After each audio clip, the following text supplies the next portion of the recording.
Good day everyone, I am Crystal J. M. Leaning from BSS 2A. Now we will discuss our topic, the task-centered model. So what is task-centered model? According to Mendoza 2022 in her book Social Welfare and Social Work, 4th edition, she defines the model as following. The task-centered model is a technology for alleviating specific target problems perceived by clients that is particular problem clients recognize, understand, acknowledge, and want to attend to. Isa itong tool na ginagamit ng mga social work para ma-assist nila yung mga client para makatulong sa pag-solve ng mga problems nila. According to Epstein, the task-centered model practice consists of a set of procedure for elevating the specific target problem which by agreement of the worker and the client. It will be the focus of their work. Ang social worker ay tumutulong sa mga client through the 5 steps of problem solving. 1. Defining the problem. 2. Brainstorming ideas and running through scenarios. 3. Choosing the solution. 4. Solution implementation. And 5. Assessment of solutions efficacy. Based on Epstein, the task-centered approach can be adapted to better fit particular settings, particular client groups, problems, and comfort and convenience of the practitioner.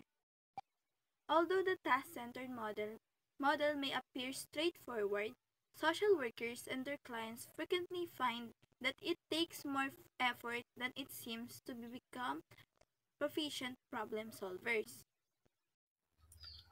Good day everyone, my name is Rainiel Bamonte and I'm here to discuss the definition of terms. First we have here is the task. When we say task, it means or it is defined as what the client is to do to alleviate the problem, which makes the task both an immediate goal and at the same time the means of achieving the goal of alleviating the problem. Another one we have here is the target problem. When we say target problem, it usually means that it is what the client thinks is the problem, what should be evaluated in the problem, and what should be worked on. Another one we have here is the emotional distress. According to Cornell Law School, it refers to mental suffering as an emotional response to an experience that arises from the effect or memory of a particular event, occurrence, patterns of events, or condition. The second one we have here is the social role. Social role is a pattern of behavior that is expected of a person in any given setting or a group. The third one we have here is the interpersonal relationships. Based on Collins Dictionary, it refers to relations between people, groups, or countries, are contacts between them, and the way in which they behave towards each other. So, warmest greetings everyone. I am Princess Cal M. Sangkay. I'll be discussing the application of task-centered approach in social casework. So, according to the Social Work Graduate 2021, ito yung mga application na ginagamit sa social casework when they use task-centered approach. So, ang una is yung partnership and empowerment. So, ano nga ba ito? Yung client ay dapat na malaman niya yung mga problema na kinakaharap niya from her own perspective, and dito is nag-establish sila ng goals that are personally meaningful. And yung mga inequalities na maaring maranasan ng isang tao when it comes to sense of power, roles, or even sa responsibility ay dapat nililinaw ito ng social worker sa kanyang client. Napakahalaga nito na malaman para ma-anticipate na nila and also makahelp ito para mag-build ng relationship with each other. So, yung social worker and yung client is nagpa-participate sila equally in the process, and meron silang opportunity na mag-take responsibility at magbigay ng feedback sa bawat isa. Sa madaling salita, they are both accountable sa mga gagawin nilang decision and yung mga certain activities na gagawin nila para ma-resolve nila yung problema ng kliyente. Tapos, while on the other hand naman, yung task-centered approach naman is about sa in-apply para mag-build ng strength sa kliyente. So, dito is through diba, na mas na binuo nila is makikita ng client kung ano nga ba talaga yung strength and weaknesses niya. Dito is makakapagbigay siya ng pwedeng maging solusyon sa problema niya. And dito is i-verify naman to nung social worker kung tama ba talaga yung magiging decision ni kliyente. So, dito is nagiging giver ba ng feedback si social worker. And dito is ibibigay niya yung support do sa kliyente. At i-incorporate niya yung mga needs para mas maging matatag yung foundation ng kanilang bubuing activities and yung mga decision ni client. And dito sa approach na ito is naging collaborative yung effort ba. Naging collaborative na in a sense na nagtutulungan sila. Na hindi lang isa yung gagawa, hindi si social worker yung gagawa ng mga activities, yung mga set ng goals. Dito is hati sila sa gawain. Dito yung client is magsaset siya ng goal. Tapos si worker naman is magkukon siya ng mga resources na need ni client. And then dito sa yun is magiging transparent silang dalawa. Mas mapapadali yung kanilang pagresolve ng case kasi very open sila sa isa't isa. And meron silang communication which is good para mas malaman nila kung ano ba yung problem, yung target problem na kailangan nilang solusyonan. And then, we have the intervention program na yung structured is well-defined talaga siya. So, yung sequences is very organized and magpo-focus talaga sa pag-resolve ng target problem. And dito naman is, yung social work is nagpo-provide ng help rather than treatment. So, dito yung responsibility is to acknowledge and emphasize the power imbalance na katulad nga na sinabi ko kanina sa number 1. And dito is, magtutulungan yung client and social worker para ma-achieve yung set goals as well as those mandated by the court. So, and meron tayo pang ibang application according to sa social work wherein yung mga preceding application sa social casework ng task center approach is the role of the social worker is to facilitate the problem solving and decision making of the client. So, dito is yung role ng social worker is mapadali niya yung pag-resolve at pag-desisyon ng kliyente. Also, they offer resources and support to reach their client's objectives. Katulad nga ba, is ino-open niya yung mga pwedeng opportunity sa kliyente. Pwedeng magamit ng kliyente na resources. Kung ano nga ba talagang need. Kasi dito is, paano ka magbibigay ng mga resources or mga support kung hindi mo naman talaga alam, hindi malinaw sa'yo kung ano nga ba talaga yung problema ni client. At hindi alam ni client yung maging ang problema niya. So, dapat is aware kayong pareho kung ano nga ba talaga yung problema at ano nga ba talaga yung necessary resources na para matugunan yung problema. And then, we also have both the client and the social worker work together as they set concrete goals and break them into short-term achievable tasks. So, dito is gagamit tayo ng SMART. So, dito, magiging measurable ba talaga yung iyong goal, yung iyong task, tapos, makukuha yung accuracy.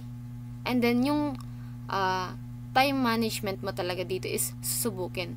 Kung paano ka mag-multitask.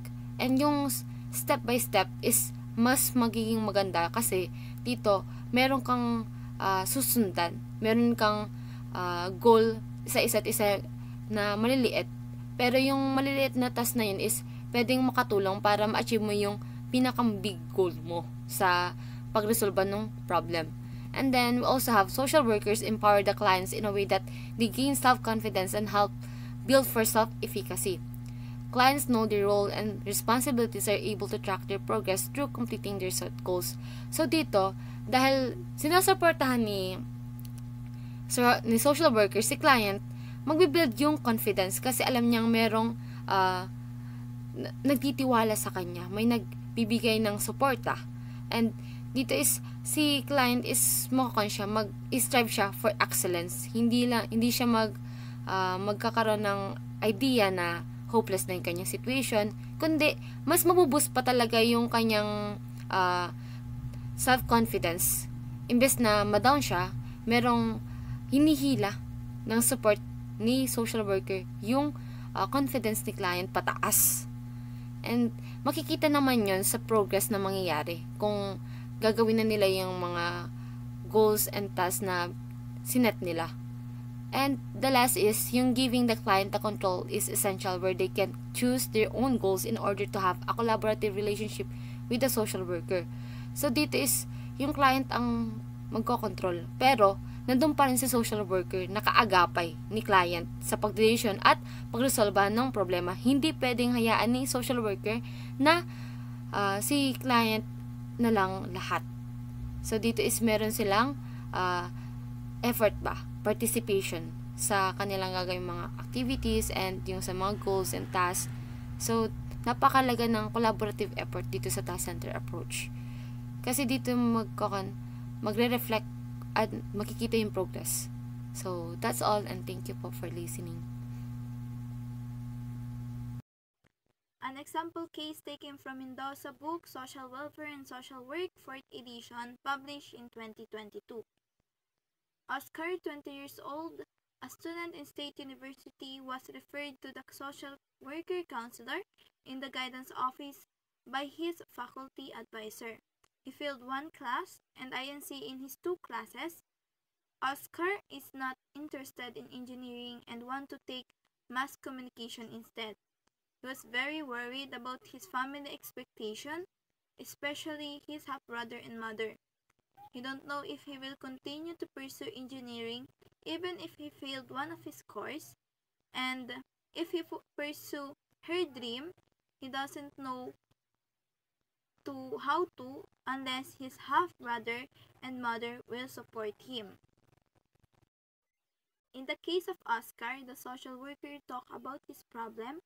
Oscar identified his goal in life na salungat sa gusto ng nanay at kuya niya. Gusto niya na magdesisyon sa sarili niya. He know what he will do in his life.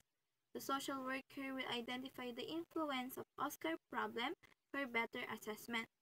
Sa pag-identify ng problema ni Oscar, ang social worker ay titingnan kung ano ang reason ng problema. Magte-take notes din ang social worker ng mga strengths and weaknesses ni Oscar.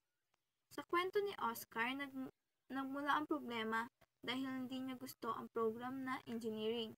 At ang gusto niya ay ang mass communication. The expectation of his half-brother and mother caused him to be anxious and be concerned about what to do. But since he knows his goal, he wants to pursue it, pero hindi niya alam kung paano sisimulan nang walang tulong ng kanyang pamilya. To help him, ang social worker ay gumawa ng isang intervention.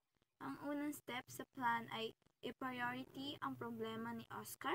Kailangan malaman ang problema ni Oscar para mas maunawaan at magawan ang dapat ng plano para masolusyonan ito.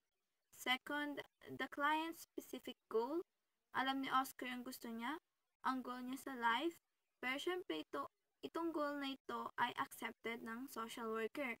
Dito din sinasabi ng social worker kung ano ang pwedeng magbago o pwedeng mangyari at kung anong pwedeng gawin para ma-reduce ang problema. Since alam na ni Oscar yung goal niya, ang next sa plan is yung client task. Ito yung mga gagawin ni Oscar para maayos yung problema. Ito yung mga available formal information like reporting in official channels or communicating sa mga officials. Siyempre, dahil sa mga action na gagawin ng client, may mga unexpected and expected na mangyayari na makakaapekto sa problema. At syempre, ang mga practitioner or social worker ay may task din at ito yung tutulong to guide the client. Tutulong sila sa mga resources na kinakailangan ng client or mga kinakailangan ni Oscar para magawa ang dapat niyang gawin. At ito yung mga intervention na ginawa ng social worker sa problema ni Oscar.